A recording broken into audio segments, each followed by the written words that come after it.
Selfie लिएर तपाईले social मिडियामा पोस्ट गर्नुभन्दा अगाडि, फेसबुकमा हाल्नुभन्दा अगाडि अथवा यो सोशल मिडियामा तपाईले पठाउनुभन्दा अगाडि चाहिँ तपाईले आफूलाई 5 वटा प्रश्न सोध्नुपर्छ अनि यसको उत्तर तपाईको मनले दिइसकेपछि मात्रै तपाईले पोस्ट गर्नुपर्छ।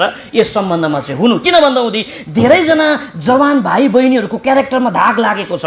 एकजना बहिनी अस्ति नै आयो कि म उसकोमा मेरोमा, लुकास अब के भन्नु तिमी मेरो दाजुजी भन्नु भाइ नै हो तर हेर न म 40 पुग्न आँटिसक्यो मेरो त बिहाई हुँदैन भनेर भन्छ कि मलाई। ओहो 40 तिमी बिहा गर्छौ त भनेर भनेको एल्सुदाईमा है मैले।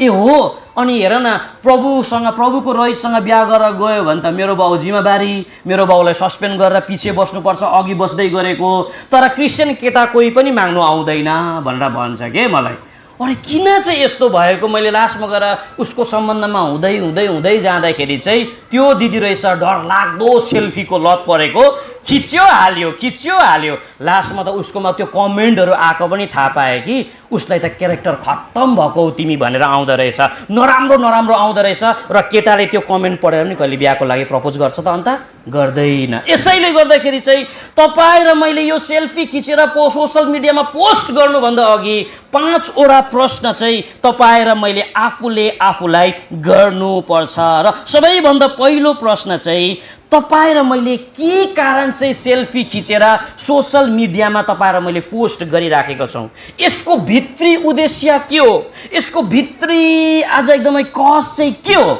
यो प्रश्न चाहिँ तपाई र मैले पहिला गर्नुपर्छ। के छ यसको खास उद्देश्य, मैले सोशल मिडियामा त्यो पोस्ट गर्नुभन्दा अघि चाहिँ यसको भित्री ध्येय चाहिँ के हो, यसको पछाडी